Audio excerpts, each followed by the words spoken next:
Candace Owens and Dave Smith tried to debate Israel, but they weren't ready for what hit them next. A Jewish comedian, armed with facts and moral clarity, dismantled their entire argument piece by piece on their own show. This wasn't just a rebuttal, it was a public fact check that exposed the dangerous double standards being pushed by anti-Israel crowds. Do you believe that the response to the October 7th attacks has been equal, overboard, and also what would you say is an equal and overboard response? Well, first of all, Dave, I'll just say, I know you wanted to debate Douglas Murray, but here you have him. It's the next best thing, okay? Everything Dave said is utter nonsense from the get-go. People of your ilk. But anyway, this is what happens when you get two comedians on to talk serious. Well, yes, for you, maybe. Anyway, I'm a huge Douglas Murray fan, and I think he did an awesome job. But for the record, I'll just say this. A couple of things just to what Dave said, and then I'll address your question, Candace, because I think, sure. Dave, would you concede that this, you don't like the word war, I don't like the word conflict, because I think there's a fundamental flaw in presuming that Israel and its enemies are, and I'm using this word carefully, moral equals in the sense in terms of the values that Israel tries to uphold, the state it tries to create, which confuses me about your position in the sense that you're someone who's always fighting for individual rights and sovereignty, and that these governments, the whole purpose of government in and of itself is to protect those rights to the best of its ability. That's what its primary function is, and to the extent, to the degree to which Israel does that better than any other area in the region, I would think that at least morally, sympathetically, your solidarity, or whatever you want to call it, your advocacy, your opinion on this would lie more so with what Israel has to go through, because it's fighting regimes that do not share any of those values at all. Any of our values that are here today in terms of tolerance, individual rights, these kinds of things that Israel,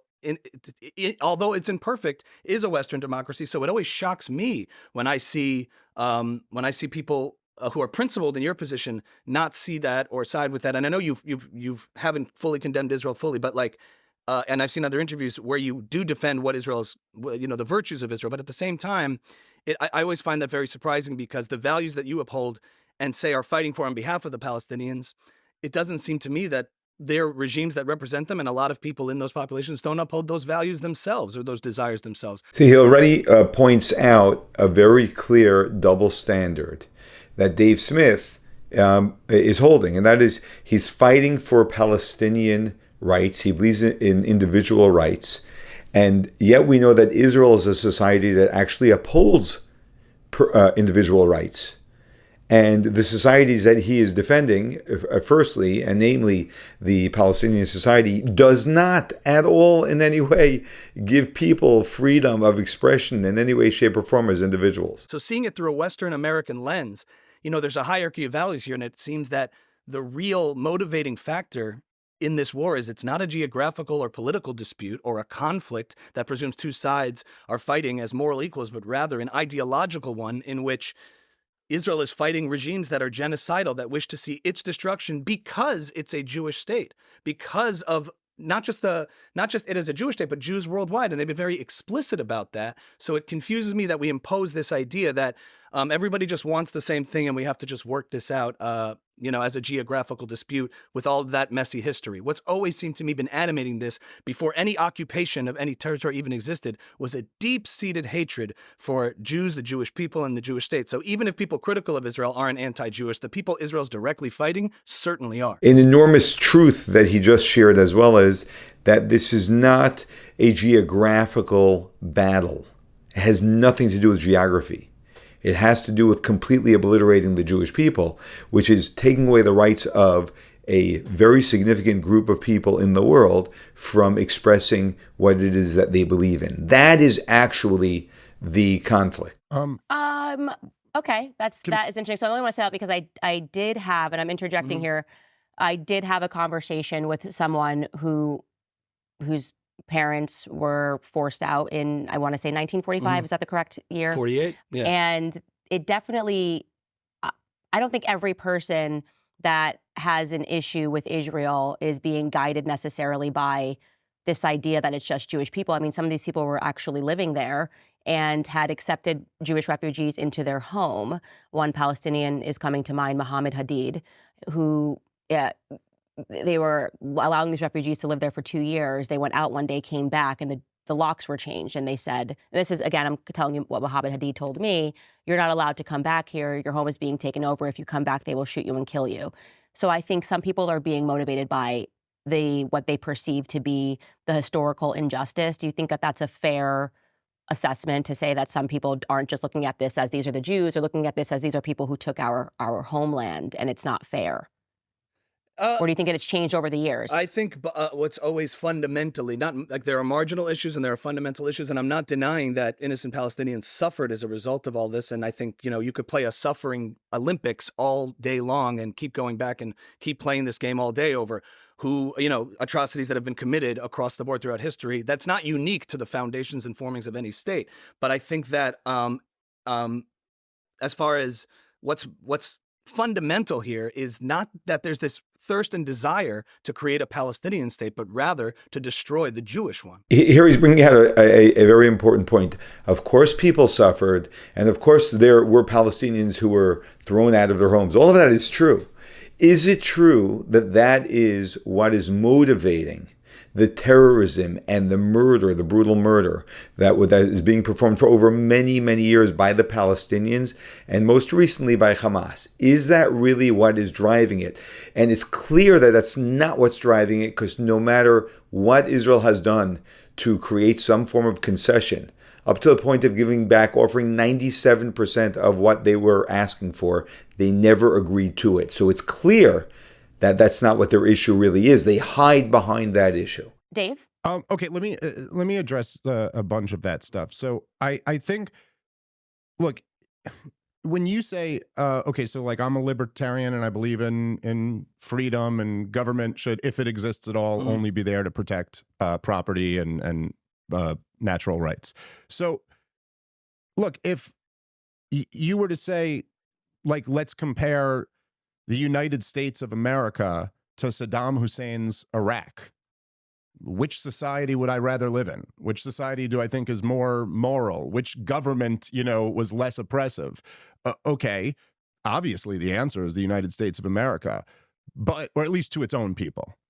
We're probably a lot more oppressive to other countries, but that's totally irrelevant to whether I'd have solidarity with George W. Bush and Dick Cheney. The question is, who's right in this conflict? Were you justified in invading and destroying and killing 1 million people there? And the answer is no. And so it doesn't matter. Like, that, it's just totally irrelevant to the conflict. Now, it's not irrelevant to how you feel about the country as a whole. But if you're talking about the war in Iraq, I'm not going to go like, well, George W. Bush is not as brutal as Saddam Hussein, therefore I have some solidarity with him. It's like, no, he's destroying a nation of people. He has no right to do this. And by the way, he's also greatly degrading my country. Now, as far as the rest of your characterization of Israel, I think it's totally unfair and not in line with the history. And it's kind of circular reasoning. Like, you're like, well, but don't you... Israel's the good guy, so how come you don't support the good guy? Wouldn't you be more sympathetic to them because they're the good guy? It's like, well, no, but look, Israel is not a Western democracy. They're just not. And they don't get to play this card anymore. Israel took control of the West Bank and Gaza in 1967. They haven't occupied them for a few months after a war or even a few years after the war. They've occupied them for nearly 60 years, for longer than the Soviet Union occupied all of Eastern Europe. And none of the people in those territories have any voting rights whatsoever. So how can you call yourself a democracy? By the way, I'm not that into democracy. I understand. I don't really care about voting rights.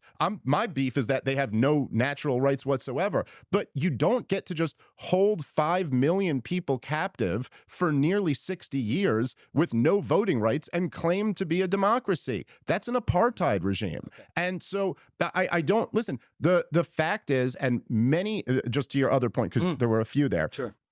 Many Israelis at the highest level of government have admitted this for many, many years, from Moshe Dayan to Barak, all up and down, bunch of former prime ministers who admitted. It was Ehud Barak who said, if I was a young Palestinian, I'd be a terrorist too. And it's not because they are just all possessed by evil and Jew hatred. The truth is that the creation of Israel, however you feel about it, involved 750,000 Palestinians being kicked off of their land. And then after 1967, they've been occupied by a foreign military ever since. It is the most human thing in the world that you would develop hatred for the people who did that to you. There is no group of people anywhere, including the three of us, who would not develop a burning hatred for the foreign military that is policing your streets, kidnapping your people whenever they feel like it, killing your people with zero consequences. I mean, imagine this government. Look, the Likud party, Benjamin Netanyahu's party, which is he is the longest serving prime minister in the history of Israel, was founded by who? Menachem Begin, a literal terrorist. That's what Israel did with their terrorists. They elected them prime minister. Who wouldn't? How could you possibly live in Gaza or the West Bank and not hate Israel? Okay. Can I respond? Sure. Yeah. Oh, yeah, of course. So there's a lot there. I mean, I appreciate we're letting each other go for a little while because I appreciate your perspective. But you mentioned the word invasion. And if we bring it to here and now and we talk about what happened on October 7th, because we are talking about this current military campaign, just to kind of hone in on specific points in history for a minute, because we can deliberate all of the history that you mentioned and alluded to, and it can take up 3 hours. But if we're just talking about here and now, right now, and trying to solve these problems, on October 7th, who invaded who? And did they invade occupied territory, or did they invade sovereign kibbutzim of individuals and deliberately target their civilians because they were Jews? Let's remember the terrorists that called his parents on October 7th, and they have an audio recording of it, saying, Mommy, mommy, daddy, daddy. He didn't say, I got our house back. I got our property back. Guess what? I liberated Palestine. He said, Mom, Dad, I killed 10 Jews with my bare hands. And they scream in pride and elation. They took Israeli babies that are still being held hostage today. The reason they're doing it because they're animated by Jew hatred. And I think to be naive to that is incredibly dangerous. And it misses the entire motivation behind what Israel's facing. This occupation of these places that you mentioned. First of all, Israel leaving Gaza in 2005, 2006, leaving it to every effort, in other words, for Israel to give land back and minimize what you call the occupation, which I think is a false term, and we can talk about that, because occupation refers to one sovereign nation illegally occupying an existing sovereign nation, of which there was no such thing when it came to Palestine. I know the geography was called Palestine, and I say that just as a point of preference to say that a lot of the language in this conversation is deceptive. It's not just a propagandistic talking point, but I think saying terms like that gives people this false narrative impression that a sovereign state of Palestine that was independent and had its own leadership and its own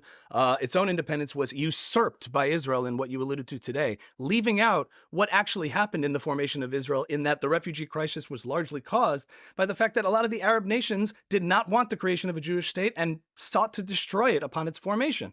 And so we can't just start the story in the middle. So fundamentally, you can say it's the occupation that's leading to all this terrorism. And I know you're not excusing the actions of the terrorists, as some people have tried to throw your way. I'm not saying you're saying that, but you're saying that there's a context here. And I would say, yeah, it didn't start on October 7th, but it didn't start in 67 or 48 either. There were massacres of Jews in the 20s in Hebron. There were massacres and tensions between these two people and hatred going on in the Islamic world going back to the beginning. If you go to protests today and you hear chants in Arabic, they're not saying two states side by side, liberation for the West Bank for a free state of Palestine alongside Israel. They're saying Khaybar, Khaybar, Yar Yahud. And what is that reference to? Khaybar, Khaybar, Yar Yahud? The Battle of Khaybar, in which Muhammad came across the Jews and he gave them a choice: convert to Islam or submit and become dhimmis and second-class citizens. And this is what's animated the entire region and the expulsion of Jews throughout all of the Arab countries in the Arab world. And so the the need for a sense of Jewish safety in the region, I think, is super important and not to be discounted. And my fundamental point is that I do not think it's occupation that leads to terrorism. It's terrorism that leads to occupation. In other words, the only reason these things perpetuate is because Israel is continually attacked. And if you want the solution to stop, you have to have goodwill on the Palestinian side to commit to not wanting to kill the Jews in Israel and attack them. And I think leaving Gaza in 2005 was a perfect example of that. What did happen? I know you've heard these points before, Dave, that greenhouses and infrastructure were left there. Hamas takes over, kills their political opponents, fellow Muslims, Fatah, and establishes a terrorist statelet using all the international aid and funding to fire rockets and attack at Israel, invade Israel on October 7th, breaking a ceasefire. So accountability, I'm not denying suffering of what you're talking about for local populations, but who's accountable for that? And at a certain point, you can't say Israel is. Brilliant response. He just very clearly demonstrates factually how this is all driven by Jew hatred, nothing to do with land. And you can see this by what they did on October 7th, by the pride they expressed in what they did on October 7th, which has nothing to do with regaining land, with what they yell by every single protest that they make, nothing to do with land. And that's why any solution that is land oriented, is geography oriented, never solves the problem, and they never agree to it, because it goes back to the fundamentals of Islam and Muhammad: kill the Jews or they become dhimmis.